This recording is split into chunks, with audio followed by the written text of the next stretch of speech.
Assalamualaikum warahmatullahi wabarakatuh. Salam Waalaikumsalam sejahtera warahmatullahi untuk kita wabarakatuh. semua. Apa kabar pemirsa Langkar? Langsung ngobrol dengan pakar. Alhamdulillah hari ini kita bisa bertemu di episode yang ke-9. Dan pada hari ini kami mengundang tamu Bapak Kapus Tenaga Administrasi Pak Dr. Sapi M. Agi. Selamat datang Pak. Selamat datang, terima kasih Pak Yasir. Iya, alhamdulillah. Nggih. Apa kabar Pak? Baik. Baik, alhamdulillah sudah diundang ke Langkar ini Iya, ya. alhamdulillah Pak Iya. ini.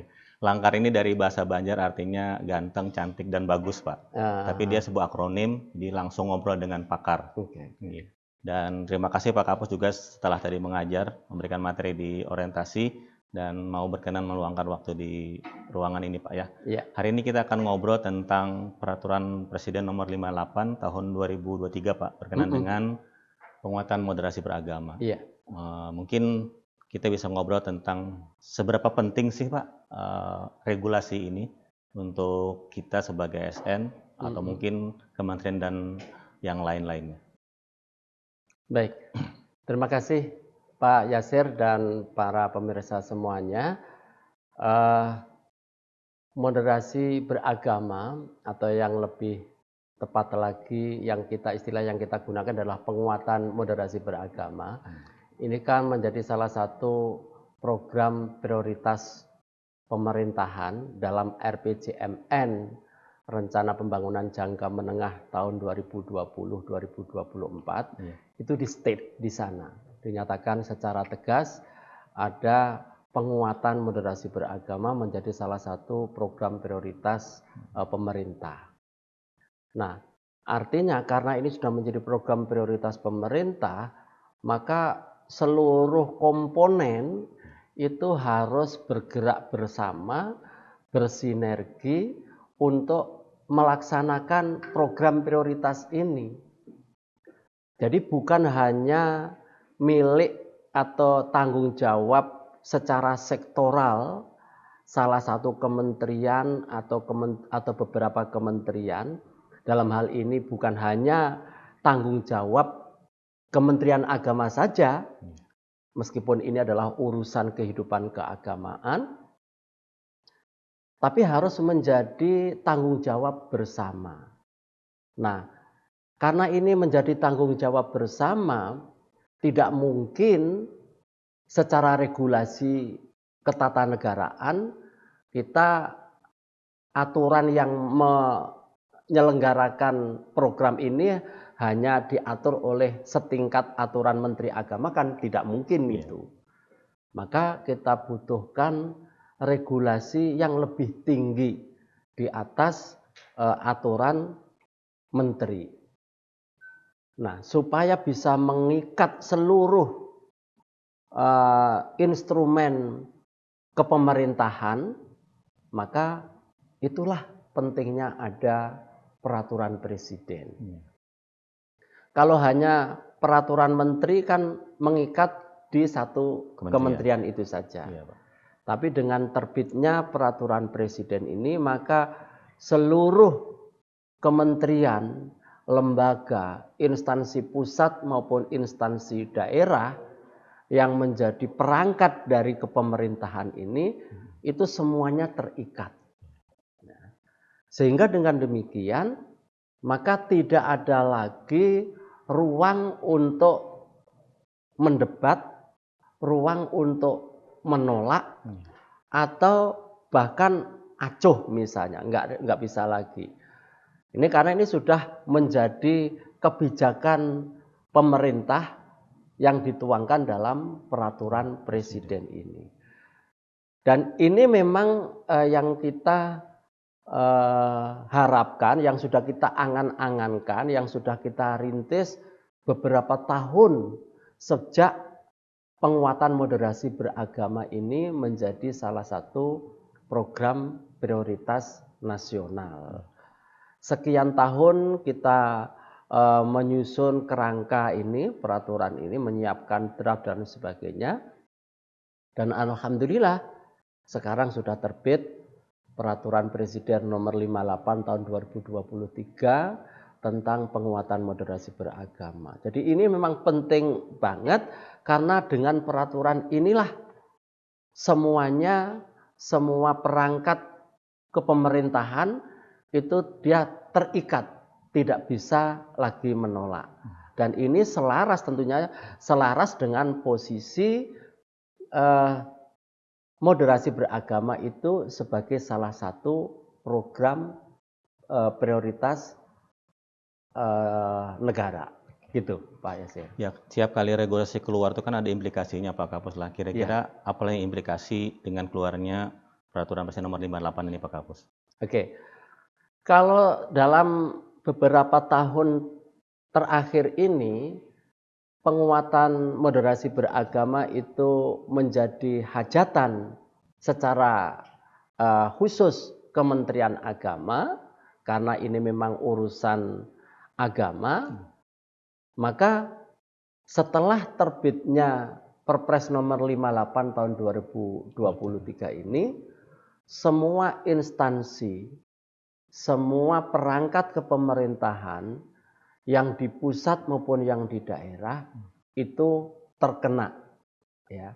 Jadi saya katakan tadi, tidak boleh lagi ada alasan untuk pura-pura tidak tahu, acuh, ya, tidak mendukung, atau bahkan mencoba untuk menghalangi. Nggak bisa. Semuanya harus bergerak sama. Tapi sebagai leading sektornya, karena ini memang urusan keagamaan, tentu saja Menteri Agama dan jajarannya itu sebagai leading sektor. Itulah maka kemudian di dalam Perpres nomor 58 2023 itu, di sana Presiden sudah mengamanatkan untuk membentuk sekretaris bersama. Ya, membentuk sekretaris bersama. Sekretaris bersama inilah yang akan melaksanakan seluruh program penguatan moderasi beragama yang melibatkan seluruh kementerian dan lembaga di pusat dan di daerah, di bawah koordinasi 4 kementerian koordinatorat dan diketuai oleh Menteri Agama.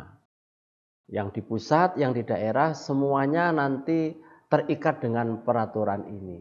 Ini dalam rangka supaya semuanya bergerak bersama-sama, tapi Kementerian Agama berinisiatif sebagai bagian yang memelopori, mengambil inisiatif untuk mendesiminasi program-program moderasi beragama yang bisa direplikasi oleh kementerian, oleh lembaga itu seperti apa. Ini Kementerian Agama mengambil inisiatif seperti itu.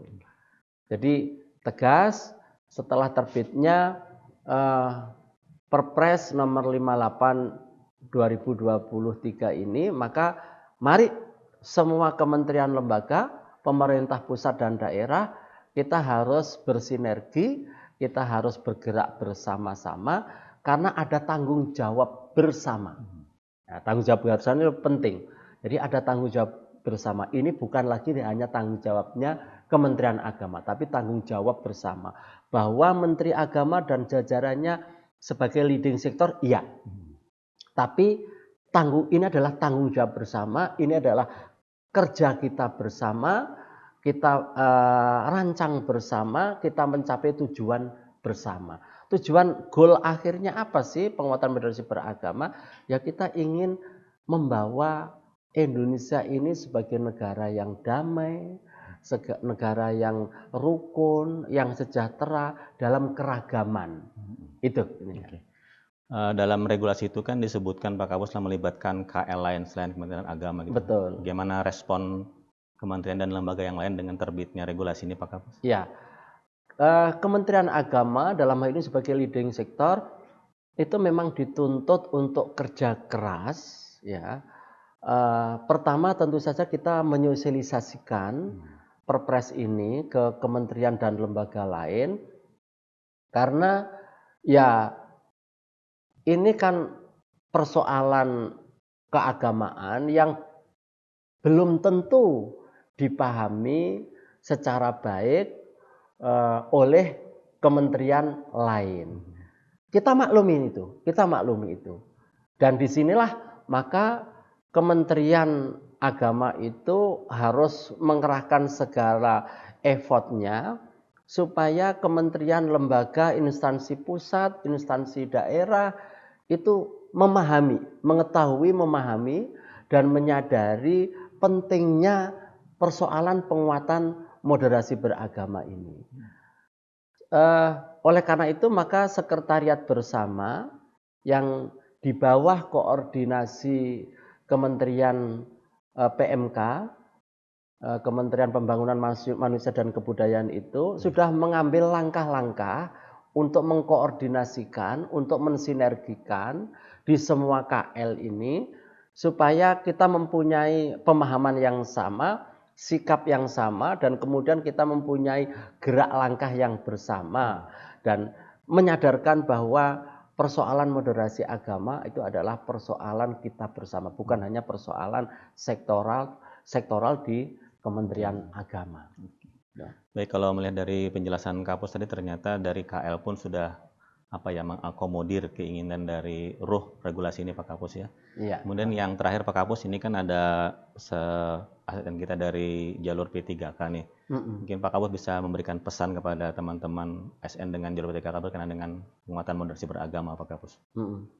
Baik, ini kepada saudara-saudaraku para ASN, khususnya ASN dari unsur P3K yang baru saja direkrut ataupun yang sudah direkrut tahun lalu, kami mengajak bersama-sama bahwa saudara-saudara sebagai bagian dari keluarga besar Kementerian Agama harus memiliki sikap dan langkah yang sama di bawah komando Menteri kita, Gusmen Yakut Khalil Kaumas, untuk menyuarakan, untuk mensosialisasikan dan menggelorakan program moderasi beragama ini.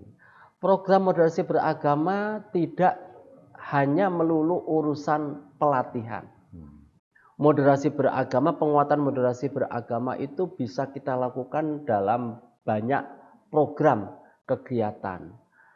Pelatihan itu dibutuhkan karena kita ingin menyiapkan orang-orang yang kita harapkan bisa menjadi pelopor gerakan moderasi beragama.